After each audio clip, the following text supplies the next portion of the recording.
ধনতেরাস মানেই উৎসব। এই দিনে দোকানে দোকানে উপচে পড়ে ভিড়। বিশেষ করে সবথেকে বেশি লোক সমাগম ঘটে সোনা রূপার দোকানগুলিতে। বিশ্বাস করা হয় এই দিনে সোনা রূপা বা অন্য ধাতুর জিনিস কিনলে ঘরে সৌভাগ্য আসে। আগমন ঘটে দেবী ধনলক্ষ্মীর। আশীর্বাদ মেলে ঐশ্বর্য ও সম্পদের দেবতা কুবেরের। এই দিনে সিদ্ধিদাতা গণেশের পুজো করার চলও রয়েছে।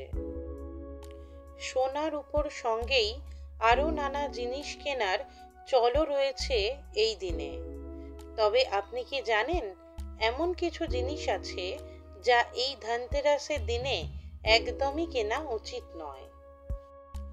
এমন কিছু সামগ্রী আছে যা ধন ত্রয়োদশীর দিন ঘরে আনলে কুপ্রভাব পড়তে পারে আপনার জীবনে, এমনকি হতে পারে বড়সড় ক্ষতিও।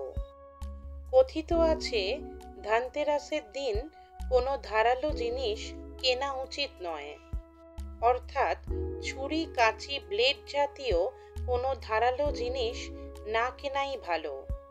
তা দুর্ভাগ্য বয়ে আনতে পারে, তাই ধারালো জিনিস কেনা এড়িয়ে চলুন।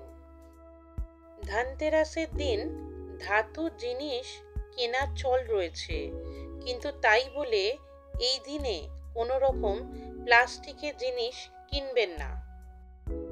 কোনো ভাঙা জিনিস এই দিনে কেনা উচিত নয়। অনেকেই ঘর সাজানোর জন্য অ্যাবস্ট্রাক্ট নানা ভাঙা মূর্তি জাতীয় সামগ্রী কিনে আনেন, কিন্তু ধনতেরাসে এইসব ভাঙা জিনিস না কেনাই ভালো।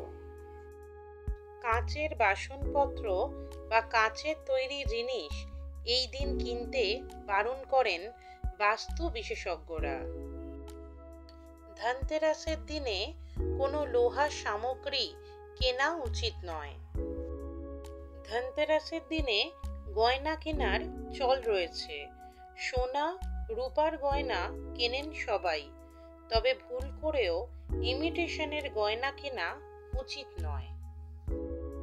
ধনতেরাসের দিন পুজো করতে গেলে ঘি তেল লাগে, কিন্তু এই ঘি তেল আগে থাকতেই কিনে রাখা উচিত। ধনতেরাসের দিন ঘি তেল কিনবেন না। এই দিন পোশাক কিনলেও মনে রাখবেন তার রং যেন কালো না হয়। ধনতেরাসের দিন আদান প্রদানের কাজ বিরত রাখা প্রয়োজন। এই দিনে নিজের প্রিয়জন ছাড়া অন্য কাউকে উপহার দিতে নেই। মনে করা হয় উপহার দিলে তার সঙ্গে সৌভাগ্য প্রদান করা হয়। এই দিনে কোনো ব্যক্তির থেকে ধার নেওয়া এবং ধার দেওয়া উচিত নয়।